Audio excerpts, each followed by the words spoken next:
आज हम दिल्ली को भारत की राजधानी के तौर पर जानते हैं, है ना? पर क्या ये हमेशा से इतनी जरूरी, इतनी महत्वपूर्ण थी? शायद नहीं। एक वक्त था जब ये बस एक छोटा-मोटा साधारण सा शहर हुआ करता था। तो फिर ऐसा क्या हुआ कि यही शहर एक बहुत बड़े साम्राज्य का दिल बन गया? चलिए, आज इसी दिलचस्प कहानी को समझते हैं। आज की जो दिल्ली है ना, उसकी नींव के नीचे कई पुरानी दिल्ली दफन है।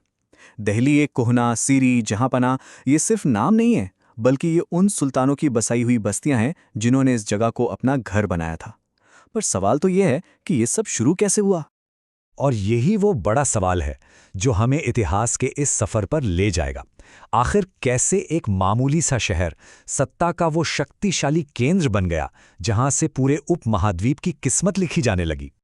इस पूरी कहानी को समझने के लिए हम सबसे पहले देखेंगे कि दिल्ली राजधानी बनी कैसे। फिर जानेंगे कि सुल्तानों ने शासन कैसे किया, रज़िया सुल्तान के असाधारण दौर को समझेंगे और फिर साम्राज्य के फैलाव से लेकर उनकी शानदार विरासत तक का सफर तय करेंगे। तो चलिए, कहानी की बिल्कुल शुरुआत से शुरू करते हैं। जब दिल्ली में सुल्तानों का राज नहीं था, तब ये जगह कैसी थी? देखिए, कहानी शुरू होती है तोमर राजपूतों से। उन्होंने ही सबसे पहले दिल्ली को अपनी राजधानी के तौर पर बसाया था। फिर 12वीं सदी के बीच में बाजी पलटी और अजमेर के चौहानों ने उन्हें हरा दिया। लेकिन एक बात इन दोनों के राज में तय हो गई थी, दिल्ली अब कोई मामूली शहर नहीं रहा। ये व्यापार का एक बहुत बड़ा सेंटर बन चुका था, जहां अमीर जैन व्यापारी रहते थे और उन्होंने कई शानदार मंदिर भी बनवाए। लेकिन जरा सोचिए, सैकड़ों साल पुरानी ये सारी बातें, ये कहानियां हम तक इतनी बारीकी से पहुंची कैसे? इसका राज छिपा है तवारीख में। तवारीख दरअसल फारसी भाषा में लिखे गए इतिहास को कहते हैं, और इन्हें बनाना कोई बच्चों का खेल नहीं था। ये तो अपने आप में एक कला थी। लेखक, जो अक्सर पढ़े लिखे दरबारी होते थे, पहले खुद कागज तैयार करते, फिर उस पर लिखते, फिर जरूरी शब्दों को पिघले हुए सोने से सजाते और आखिर में जाकर उसे खूबसूरत जिल्द में बांधते थे। ये लेखक सिर्फ इतिहासकार नहीं थे, ये सुल्तानों के सलाहकार भी थे। जरा 13वीं सदी के फ़ख्र-ए-मुदब्बिर की ये सलाह देखिए। वो कह रहे हैं कि राजा तभी टिक सकता है जब उसका राज न्याय पर टिका हो। क्यों? क्योंकि न्याय होगा तो किसान खुशहाल होंगे, वो टैक्स देंगे और उसी टैक्स से सैनिकों को सैलरी मिलेगी। मतलब ये एक पूरा सर्कल है जो राज्य को चलाता है। तो ठीक है, दिल्ली राजधानी तो बन गई, पर अब असली चुनौती सामने थी। एक इतना बड़ा नया जीता हुआ साम्राज्य, इसे चलाना कोई आसान काम तो था नहीं। तो सुल्तानों ने इस मुश्किल का हल कैसे निकाला? उन्होंने एक बहुत ही अनोखा और कह सकते हैं साहसिक कदम उठाया। उन्होंने बंदगान का इस्तेमाल किया। ये फारसी शब्द उन खास गुलामों के लिए था जिन्हें मिलिट्री सर्विस के लिए खरीदा जाता था। लेकिन ये कोई आम गुलाम नहीं थे। इन्हें बहुत ध्यान से ट्रेन किया जाता था ताकि ये राज्य के सबसे जरूरी पद संभाल सकें। अब सवाल ये उठता है कि कोई सुल्तान अपने बेटों और बड़े-बड़े अमीरों से ज्यादा इन खरीदे हुए गुलामों पर भरोसा क्यों करेगा? जवाब बहुत सीधा है, वफादारी। ये गुलाम पूरी तरह से अपने मालिक यानी सुल्तान पर निर्भर थे। उनकी अपनी कोई पहचान नहीं थी, इसलिए उनकी वफादारी भी सिर्फ और सिर्फ सुल्तान के लिए होती थी। इसीलिए तो उस दौर में कहा जाता था, एक काबिल गुलाम एक बेटे से भी बेहतर होता है। लेकिन इस पॉलिसी का एक दूसरा पहलू भी था, और वो था पॉलिटिकल इंस्टेबिलिटी। जब सुल्तानों ने आम घरों से आए लोगों को ऊंचे ऊंचे पद देना शुरू किया, तो जो पुराने खानदानी अमीर थे, उनमें खलबली मच गई। सोचकर देखिए, जब सुल्तान मोहम्मद तुगलक ने एक शराब बनाने वाले, एक नाई, एक बावर्ची और 2 मालियों को बड़े-बड़े एडमिनिस्ट्रेटिव पद दे दिए, तो दरबार में कैसा भूचाल आया होगा। चलिए, अब चलते हैं सल्तनत के इतिहास के उस पन्ने पर जो आज भी बिल्कुल असाधारण माना जाता है। ये कहानी है रज़िया सुल्तान की। साल था 1236। सुल्तान इल्तुतमिश की बेटी रज़िया सिंहासन पर बैठीं।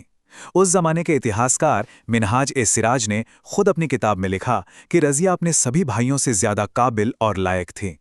लेकिन वो एक औरत थी, और बस यही एक बात दरबारियों और खुद मिनहाज जैसे लोगों के गले नहीं उतर रही थी। एक महिला का आज़ादी से हुक्म चलाना उन्हें गवारा नहीं था। नतीजा, सिर्फ 4 साल में 1240 में उन्हें सिंहासन से हटा दिया गया। ये घटना उस दौर में महिला शासकों की मुश्किलों को साफ साफ दिखाती है। हमारे पास 2 रानियों की मिसाल हैं जिन्होंने 2 अलग अलग रास्ते चुने। एक तरफ रज़िया थीं जिन्होंने गर्व से अपने सिक्कों पर लिखवाया कि वो सुल्तान इल्तुतमिश की बेटी हैं, तो दूसरी तरफ थीं वारंगल की रानी रुद्रमा देवी, जिन्होंने अपनी पहचान ही छिपा ली। उन्होंने अपने शिलालेखों पर अपना नाम बदलकर पुरुषों जैसा रख लिया, ताकि कोई उन्हें एक महिला शासक के तौर पर चुनौती ही न दे सके। अच्छा, अब कहानी में आगे बढ़ते हैं और देखते हैं कि कैसे दिल्ली की ये सल्तनत अपनी दीवारों से बाहर निकली और एक विशाल साम्राज्य में तब्दील हो गई। देखिए, शुरुआत में सल्तनत का कंट्रोल बहुत लिमिटेड था। ये सिर्फ कुछ मजबूत किलों वाले शहरों तक ही सिमटा था, जिन्हें गैरिसन शहर कहते थे। इन शहरों के बाहर की जमीन यानी भीतरी प्रदेशों पर उनका कोई खास कंट्रोल नहीं था। इसका मतलब ये हुआ कि अपनी जरूरतों के लिए वो या तो ट्रेड पर निर्भर थे या फिर लूटमार पर। जरा इस नक्शे पर एक नजर डालिए। सुल्तान इल्तुतमिश के शुरुआती दिनों में सल्तनत बस उत्तर भारत के कुछ बड़े शहरों में सिमटी हुई थी। बंगाल जैसे दूर के इलाकों पर दिल्ली से काबू रखना तो लगभग नामुमकिन था। और अब इस नक्शे को देखिए। अलाउद्दीन खिलजी के आते ही तस्वीर पूरी तरह बदल गई। सल्तनत की सेनाओं ने दक्षिण भारत तक धावा बोल दिया। ये एक जबरदस्त विस्तार था, जिसने साम्राज्य का नक्शा ही बदल कर रख दिया। इन जीतों से सल्तनत की सेनाएं खाली हाथ वापस नहीं लौटीं। वे अपने साथ हाथी, घोड़े, गुलाम और सोने चांदी जैसी बेशकीमती चीजें लेकर आईं। और इसी दौलत ने सल्तनत को और भी ताकतवर बनाया और आगे के अभियानों का रास्ता भी खोला। और आखिर में बात करते हैं उस विरासत की जिसे सुल्तानों ने पत्थरों पर हमेशा के लिए तराश दिया। एक ऐसी विरासत जो आज भी दिल्ली की शान है। सुल्तानों ने सिर्फ जमीनें नहीं जीतीं, उन्होंने अपनी पहचान बनाने के लिए पूरे उपमहाद्वीप में एक से बढ़कर एक शानदार मस्जिदें भी बनवाईं।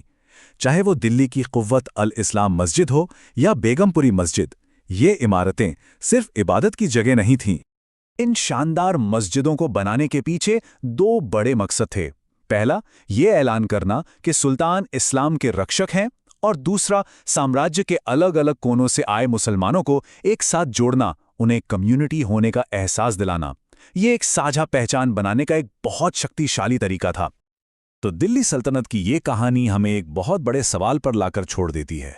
एक ऐसा साम्राज्य बनाने के लिए जो सदियों तक कायम रहे, आखिर क्या ज्यादा जरूरी है? तलवार की ताकत, शासन चलाने की काबिलियत, या फिर एक ऐसी साझा पहचान जो सबको एक धागे में पिरो सके?